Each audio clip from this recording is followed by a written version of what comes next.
We have learned throughout this course that the most important role of a food service manager is that of training the staff. The final chapter in our book helps us to understand what good training might look like.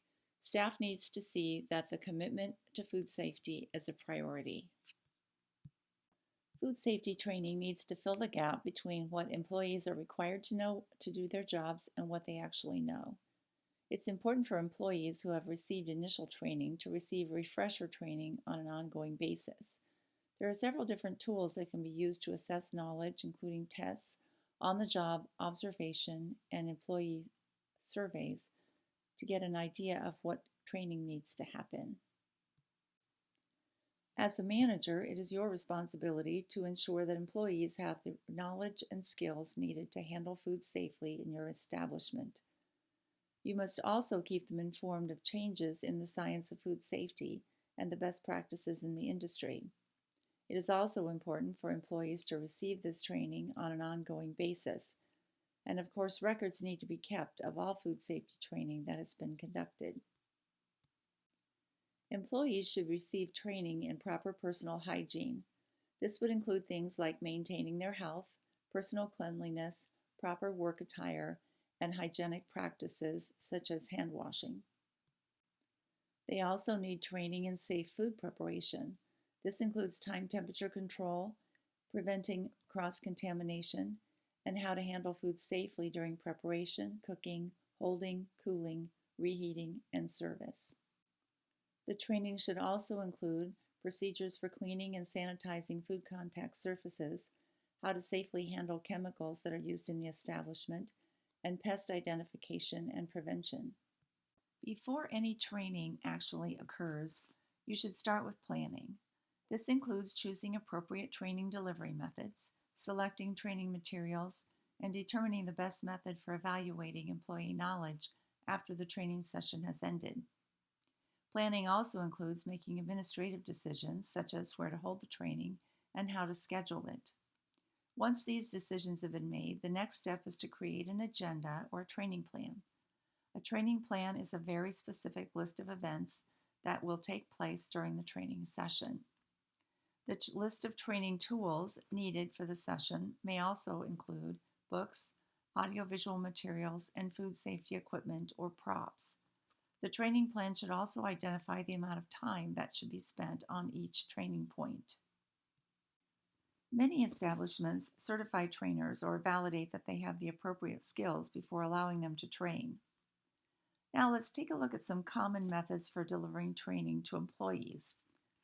We'll first look at one-on-one training. The advantages here would be that they account for the needs of individual learners, and they offer the opportunity to apply information and allow for immediate feedback. The disadvantage would be that the effectiveness depends totally upon the trainer's ability. A very common method of delivering training is group training. Group training can be a challenge since employees may bring a mix of learning styles to the session.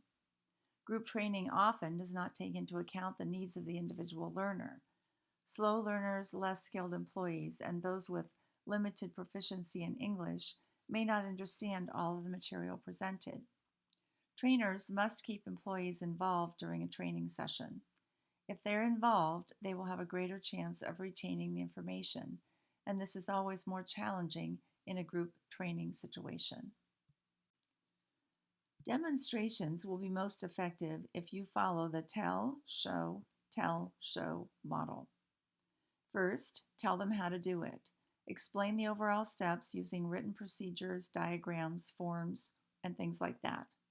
Then, show them how to do it. Demonstrate the task slowly so employees can see what is happening. Then repeat the demonstration at normal speed. Emphasize key points as you demonstrate the task and explain how each step fits into the task sequence. Then have them tell you how to do it. Ask employees to explain each of the steps in sequence. And finally, have them show you how to do it. Ask employees to demonstrate the task. Provide appropriate feedback, correcting errors as they occur. In role plays, trainees act out a situation to try out new skills or apply what has been learned.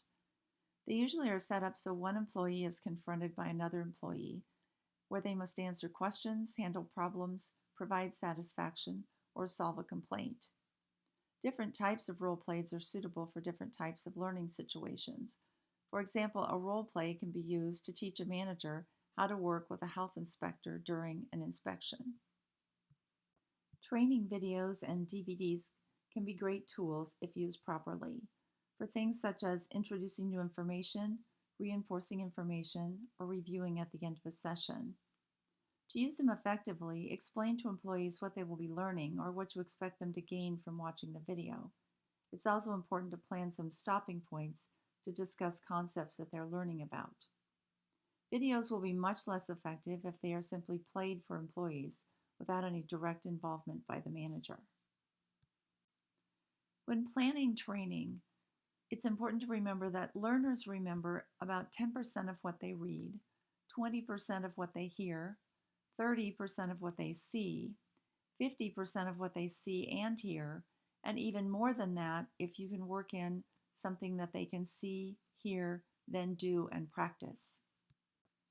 Web-based training, interactive CD-ROMs, and other technology-based training programs offer another way of delivering training. Technology-based training offers many benefits. It's consistent delivery and feedback.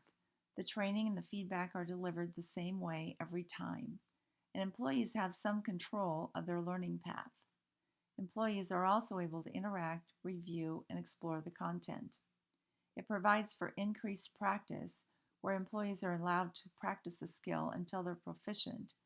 And finally, it allows for self-paced training because employees can progress at their own pace. Other advantages include that the training records are easily created and stored, and training can be delivered anytime and anywhere. It costs less, it supports different learning styles, and it provides for multilingual training. Games can be used to create excitement and get employees' attention when the material is difficult or mundane. Games can also be used to practice previously learned principles. They should be short, simple, and provide some type of reward. Case studies are a good way to let employees apply what they've learned. By this method, employees are presented with a fictional or a real-world story that poses specific problems. They are then asked to apply what they've learned to solve them. The trainer provides feedback on how employees dealt with the problems and discuss other ways that they might have been handled. Now let's test what we've learned. Stop the video and see if you can answer these questions. The answers are true, false, false, true, and true. To summarize, the elements for successful food safety training include having clearly defined and measurable objectives, providing training that supports those objectives, and evaluation to ensure that the objectives have been achieved. We need to promote a work climate that reinforces training and provide management support. Some final tips for leading effective trainings are to first of all be prepared. Nothing is more painful for everyone involved than an unprepared trainer blundering through content. Make it clear how the training will help those that are being trained. Allow them to practice what they're learning. Teach the content in a logical sequence and then tie new information to past knowledge. It is very helpful to present the information in 20 to 30-minute chunks. Multiple shorter training sessions are usually much more helpful than one long session.